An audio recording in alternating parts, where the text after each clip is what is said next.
Comment vas-tu Bonjour, Jo. aujourd'hui?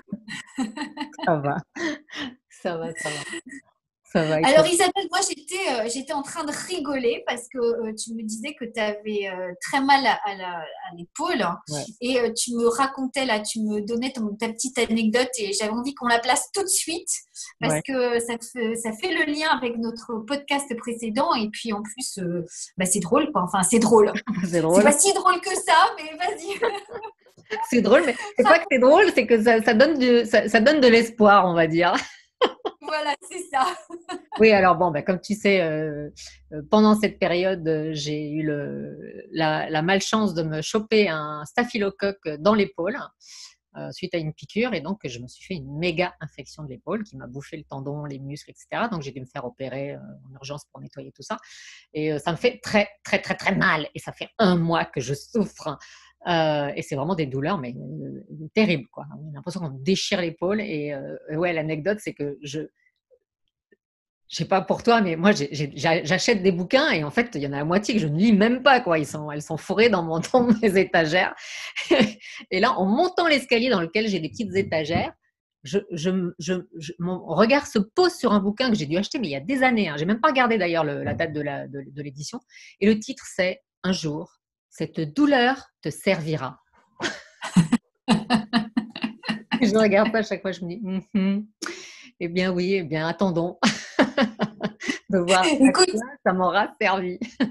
Écoute, moi je suis en tout cas persuadée que c'est vraiment un message de tes guides. C'est clair, de tes anges, des anges qui t'accompagnent. Bon, moi je crois aux anges et des guides. Je suis persuadée que c'est un message pour te dire, bon ben voilà, là en ce moment, parce que tu me disais que justement tu étais en train de te dire, mais pourquoi je suis obligée d'avoir autant mal, aussi mal pour comprendre quelque chose et voilà la réponse. Tu as Ouais. En posé tout la cas, question, tu ce as eu que je la peux dire, c'est que la réponse de base, hein, c'est qu'au moins je sais ce que c'est que la douleur. Et ceci étant, je trouve que nous femmes, on sait ce que c'est que la douleur, hein, ne serait-ce que oui, ça quand on je suis, accouche, oui, c'est etc., clair. tous les Mm, mois, enfin bref, mm.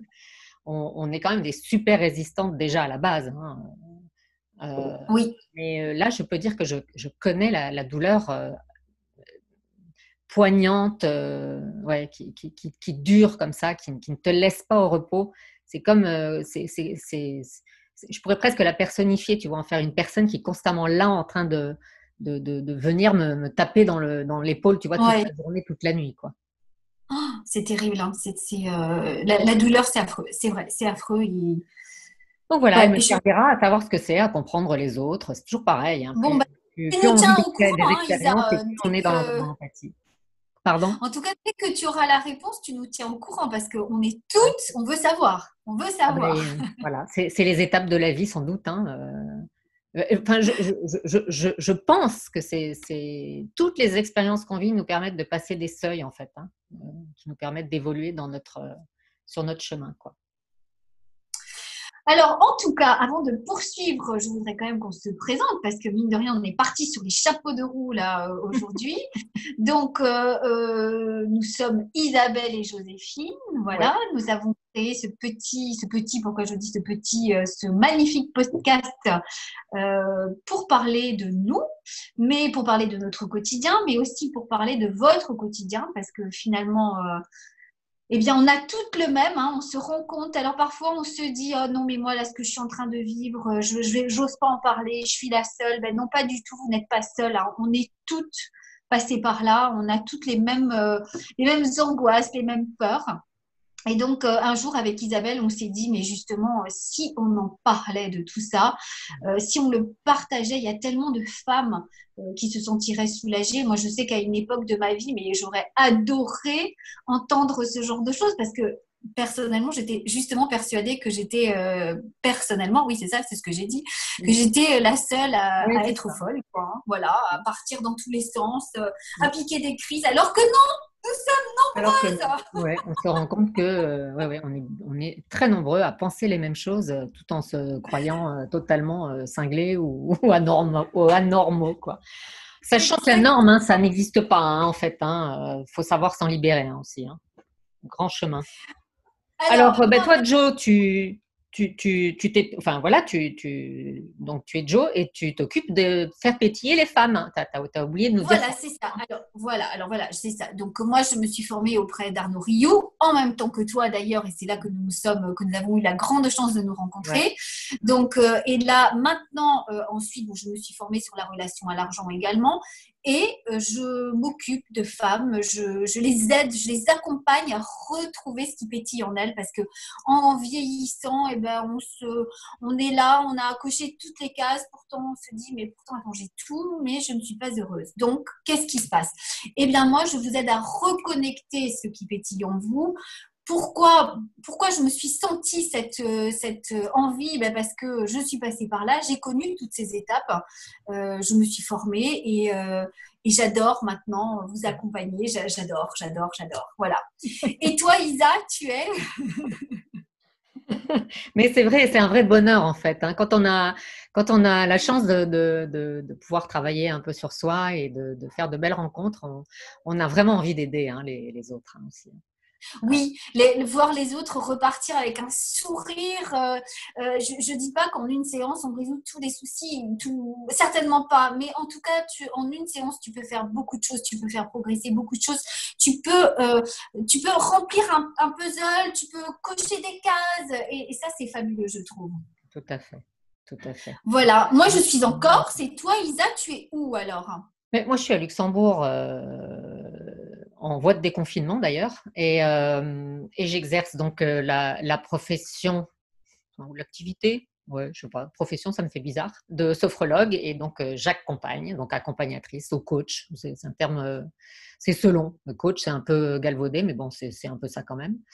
Et voilà, donc en aidant les personnes à retrouver un petit peu leur centre, et un peu comme toi, hein, ce qui va les motiver, les faire, comment dire, leur faire retrouver leur énergie dans leur vie, quoi. Voilà. Exactement. Et aujourd'hui, on peut célébrer, aujourd'hui, bon, nous sommes le 11 mai, donc jour de déconfinement, mais aussi nous avons décidé pour la première fois de faire un Zoom filmé. Ouais, comme tu dis. Voilà, donc on s'est fait toute belle et tout pour ensuite mettre la vidéo sur YouTube, exactement pour ceux qui désireraient nous connaître un peu mieux, nous voir. Parce que je trouve que le podcast, bon, moi j'adore les podcasts, mais c'est aussi sympa de voir l'autre, je trouve. Et oui, tout à fait. Bah, en fait, il faudrait les deux options, hein. De toute façon, même si c'est filmé, on peut juste mettre les écouteurs et Oui, écouter. exactement. Voilà. Donc, Isa, aujourd'hui, on ne savait pas trop de quoi parler. On avait envie de parler du déconfinement, du Ouais, confinement, du déconfinement, parce ouais. que justement, toi, on est parti sur ta douleur et tu me disais que bah, ça a été un peu le parcours du Oui, combattant. tout à fait. Mais je te laisse raconter. Voilà. Écoute, Mais je te laisse parce que tu as un petit coup de gueule aujourd'hui, en fait. Le coup de oui, gueule c'est ça. d'Isa. Voilà. Moi, je veux pas parler de moi pendant trois plombes. Je voudrais juste exprimer la colère que j'ai ressentie d'avoir été hyper mal prise en charge, tout simplement parce que je n'étais pas Covid. Alors moi, je veux bien, Hmm. hein, j'ai beaucoup de compassion pour tous les gens qui ont Covid, etc. Mais je pense qu'il faut aussi garder du discernement et ne pas oublier qu'il y a plein de gens qui souffrent pour des tas d'autres raisons que le Covid, et que ce que j'ai trouvé très difficile dans cette période, c'est qu'on a complètement laissé de côté. Tu sais, j'ai eu l'impression de repartir un peu en arrière, tu sais, avec les histoires de téléphone. Tu Mhm. t'appelles pour avoir un rendez-vous chez un médecin ou même à l'hôpital, et en fait, tu tombes sur un répondeur. Donc, c'est ta Covid, tapez 1, vous êtes le bienvenu. T'as pas Covid, tu peux taper 2, taper 3, taper 4, tu vas tomber sur un répondeur qui va te dire, en gros, un grosso merdo, vous n'avez pas Covid, alors ne faites pas chier, restez chez vous, quoi. Voilà. Et moi, c'est un peu ce qui m'est arrivé, quoi. J'ai des médecins qui n'ont même pas accepté de faire leur job, c'est-à-dire qu'ils ne veulent pas te voir, ils ne veulent pas te toucher, ils ne veulent pas te faire d'ordonnance, c'est eux qui décident ce qui est urgent ou pas urgent. Je trouve ça scandaleux. Et c'est vrai qu'une douleur comme ça à l'épaule, ça peut paraître totalement anodin, mais en attendant, moi, on m'a gavé d'anti-inflammatoires, ce qui est très mauvais quand on a une infection. C'est complètement contre-productif, au contraire, ça enflamme. Ouais, Et, ouais, euh, même aux urgences, les médecins m'ont fait un mauvais diagnostic d'une inflammation, en fait. Et il a fallu que j'attende ouais. 3 semaines pour tomber sur le bon médecin qui me dise, mais madame, ce que vous avez, c'est hyper grave, demain matin, je vous opère. Donc voilà, mon coup de gueule, c'est pour dire, ok le Covid, mais il ne faut pas oublier que le Covid tue au maximum 2% des personnes, et que pendant ce temps, il y a plein d'autres personnes qui sont en souffrance, qui ont mal, qui ne sont pas prises en charge, qui ont des maladies chroniques, qui ont des cancers, enfin bref, et tout est reculé au profit du Covid. Et c'est ça qui me gêne, c'est ce déséquilibre. On sait très bien que de toute façon, tant qu'il y a du déséquilibre, c'est le chaos. C'est dans l'équilibre qu'on trouve, quelque chose d'ordonné, d'harmonieux, de serein, d'apaisé, etc. Là, on a beaucoup travaillé la peur des gens. Et personnellement, je suis scandalisée parce que la peur, moi, je vois la peur des gens, enfin, ça devient absurde. Ça devient absurde. On ne peut plus toucher personne, on ne peut plus embrasser personne. Enfin, je vois des gens qui se collent au mur pour te laisser passer alors même que tu portes un masque. Enfin, on devient inhumain. On perd notre humanité là-dedans et ça me scandalise. J'ai toujours été partisane de garder son discernement, c'est-à-dire de faire attention, de pouvoir garder quand même du bon sens. Et je trouve que ça a foncièrement manqué pendant des semaines. Et que ça peut être moi, je suis complètement d'accord avec toi, hein, si ce n'est que, tu vois, bien sûr, je vais pas me cacher, j'ai adoré ces 2 mois de confinement. C'est un moment précieux, hein, vraiment. J'étais ici chez moi, dans ma maison, avec mes enfants, mon mari. C'était une période super. On n'aurait jamais pu prévoir ça. Normalement, Guillaume est censé être à Abu Dhabi, nous, ici, tu vois, donc. Bon, j'ai adoré cette période, mais maintenant c'est fini pour nous. Aujourd'hui, c'est fini. On sort du déconfinement officiellement. J'espère que ça va durer. Mais je me dis, par contre, moi, je ne veux plus vivre comme ça. Voilà, je ne veux plus vivre comme ça. Mon père, à 20 kilomètres, je le ravitaillais, mais toujours en se voyant à 2 mètres de distance, avec le stress chaque fois, parce qu'il a 80 ans, il a des problèmes aux poumons, donc tu vois, tu es stressé. Lui, écoutait les infos en boucle, parce que alors, moi, j'ai fait stop au bout d'un moment, mais lui, les infos en boucle, il était stressé, sachant que le c'est stress… hyper anxiogène, hein. Hyper anxiogène, donc je me suis dit non, moi je n'ai plus envie de vivre comme ça, j'ai envie d'aller passer un week-end chez mon père, de dormir chez lui sans me dire mon Dieu, mais est-ce que je vais pas lui amener un microbe, voilà. En fait j'ai envie que, je pense que plus rien ne sera normal, la normalité à mon avis là c'est fini, mais en tout cas je veux, comme tu dis, rester humaine, je veux pouvoir aller à la plage, enfin voilà quoi. Ah ben, tiens, en parlant de plage, tu as vu qu'il y a beaucoup de pétitions qui circulent maintenant parce que les gens en ont ras-le-bol de ne pas pouvoir justement profiter des plages. Mais bien sûr. C'est une absurdité, les gens ne peuvent pas aller se promener dans les forêts, ils ne peuvent pas aller se promener dans les plages, par contre ils peuvent aller tous se serrer les uns contre les autres dans un supermarché. Tu vois, moi c'est ça qui me choque, c'est qu'au bout d'un moment, il faut aussi arrêter de prendre les gens pour des sales gamins, même si effectivement, en tant que Français, on peut quand même considérer qu'on est un peu comme des adolescents, c'est-à-dire qu'on veut toujours faire ce qu'on a envie, on veut bien obéir, mais voilà, en nous faisant peur, voilà. On est quand même, c'est vrai qu'on est un petit peu compliqué à ce niveau-là, on est peut-être moins discipliné que d'autres peuples européens, mais on pourrait au moins nous faire confiance pour essayer de devenir responsable. Enfin, moi, ce que je retire comme leçon de ce confinement, que j'ai adoré aussi au début, c'est pas le problème, je pense qu'on peut aimer le confinement, mais quand même garder son discernement, savoir ce qui est juste ou pas juste, ce qui est bien ou pas bien, ce qui est trop, ce qui déconne, quoi, ce qui ne fonctionne pas là-dedans. C'est important. Non, c'est clair. Non, là, là, c'est aller trop loin. Je trouve que c'est aller trop loin. Bon, après, j'aurais pas aimé être le président de la République et prendre cette décision, parce que je pense que c'est ultra compliqué. Ça, c'est clair. Je ne juge pas, je ne peux pas juger. D'accord. Ouais, mais enfin, en même temps, Joe, tu ne t'es pas présenté à la présidence de la République. Non. D'accord. Donc, je veux dire, il doit faire son job. Il a postulé pour ça. Mais oui, mais en plus, je me dis, tu vois, ok, on se protège, mais tu vois, j'ai envie de dire, Isa, on va tous mourir. On va tous mourir un jour. Tu fais bien de dire ça, Joe. Alors, peut-être que c'est tabou, la mort dans nos sociétés maintenant, mais le fait est qu'on va tous mourir un jour. Qu'est-ce qu'on va faire? On va se cacher. Si le virus revient, on va de nouveau se planquer, se confiner. Moi, je n'ai pas envie de vivre comme ça. Je veux vivre libre, choisir d'être malade, choisir si J'ai un côté fataliste. Si je dois mourir de cette maladie, bon, c'est vrai, j'aimerais pas souffrir par contre. Donc, ok, c'est vrai. Mais voilà, on va tous mourir. Donc, on ne peut pas se protéger comme ça ne peut pas durer éternellement. Et c'est très important ce que tu dis. Moi, j'adhère à 100%. Pour moi, c'est très important dans nos vies de comprendre que nos vies, elles ne sont précieuses que parce qu'il y a une finalité. Et que ça, c'est comme ça. À partir du moment où on est déjà en train de mourir. C'est-à-dire que on sait que c'est la fin. La fin, c'est la mort. Alors évidemment qu'on veut tous avoir la meilleure vie possible le plus longtemps possible.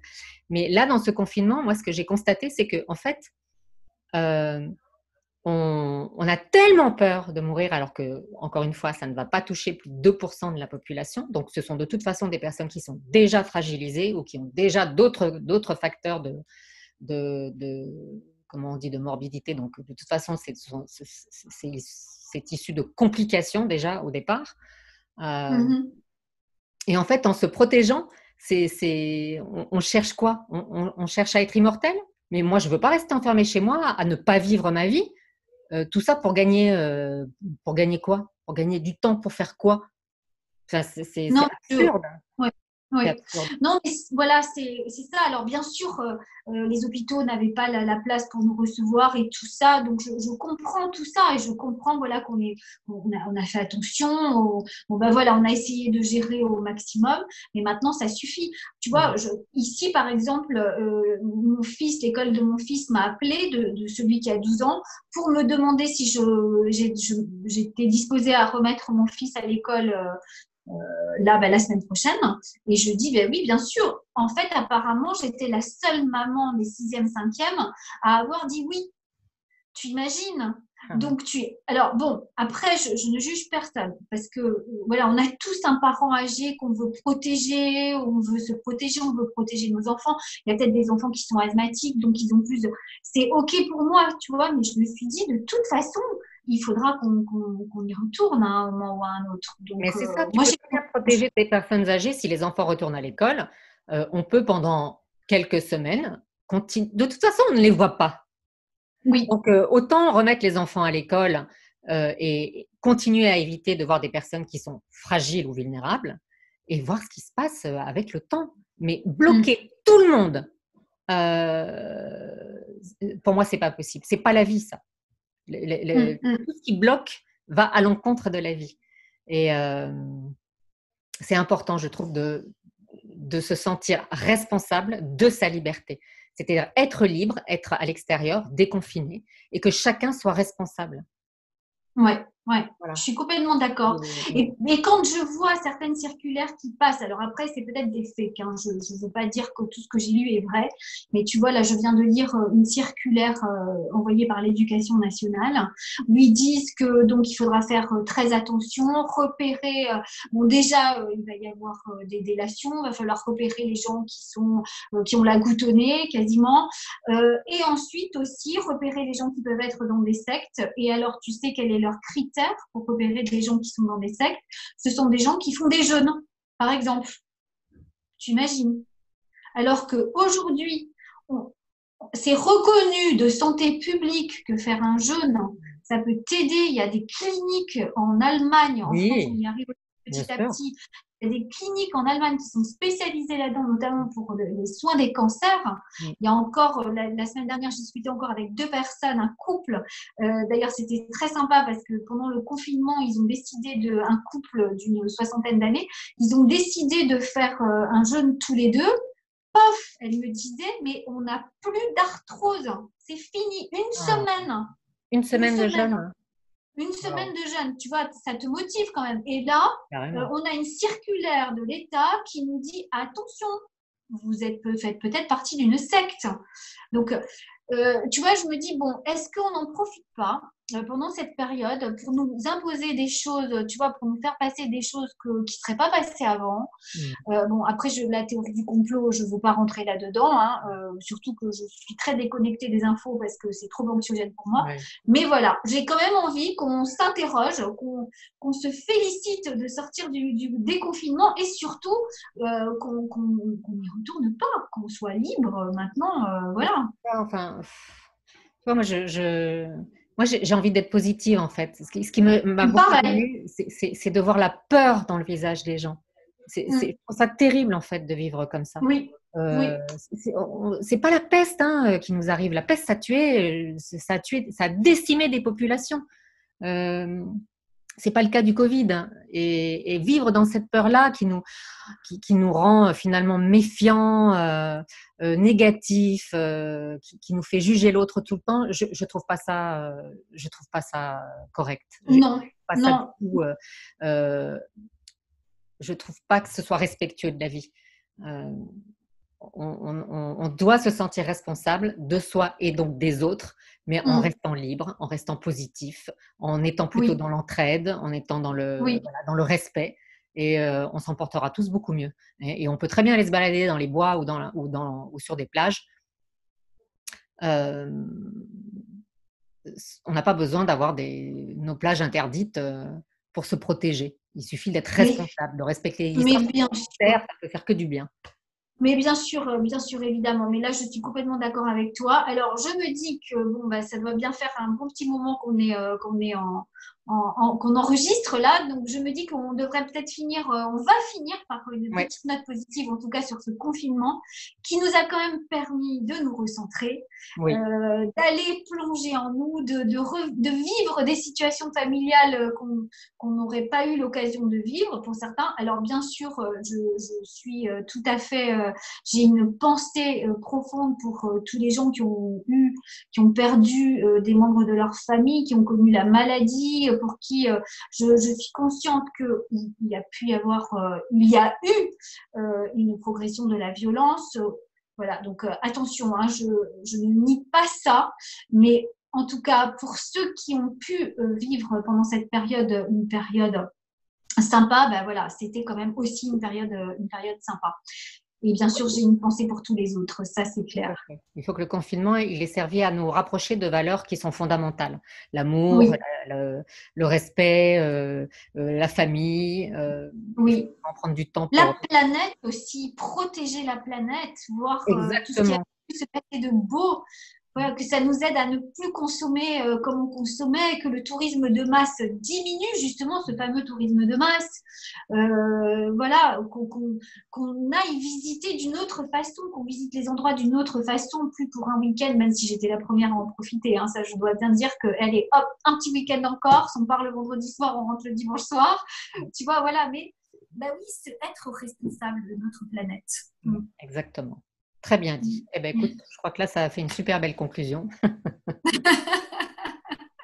Et alors, on se retrouve pour un autre podcast ou un autre vidéoconférence. Comment est-ce qu'on appelle ça en fait, Joe? Écoute, pour moi, ce sont des podcasts parce que de toute façon, D'accord. ça restera quand même en podcast vous nous retrouverez toujours sur iTunes, YouTube, pour la vidéo si vous voulez nous voir. On est sur SoundCloud. On est maintenant également, mais ça, je sais plus, je crois que je l'avais déjà dit, mais je le redis pour ceux qui ne l'auraient pas compris, sur Deezer, sur Spotify également. Je vais nous inscrire sur Audible aussi, mais là pour l'instant j'ai pas encore eu le temps de le faire, mais tout va venir, tout vient petit à petit. Et voilà, et en tout cas on se retrouve avec grand plaisir jeudi prochain. Alors on vous avait dit qu'on allait faire des ateliers, donc donnez-nous des idées de quoi qu'est-ce qui vous touche, de quoi vous aimeriez qu'on parle. Voilà, envoyez-nous Oui, vos idées, vos oui, questions. On est toujours prête à répondre à exactement. vous. Question super importante. Et puis vos suggestions. Oui, Quoi est-ce que vous avez besoin, hein? voilà, exactement. Et puis, ben, vous avez en lien, vous avez notre site où vous pouvez nous trouver toutes les deux avec tout ce que l'on propose sur nos offres, sur notre travail. Donc, allez-y, cliquez. Et puis voilà. Et puis, je vous dis à la semaine prochaine. À la semaine prochaine, Joe, hein? Ciao, ciao.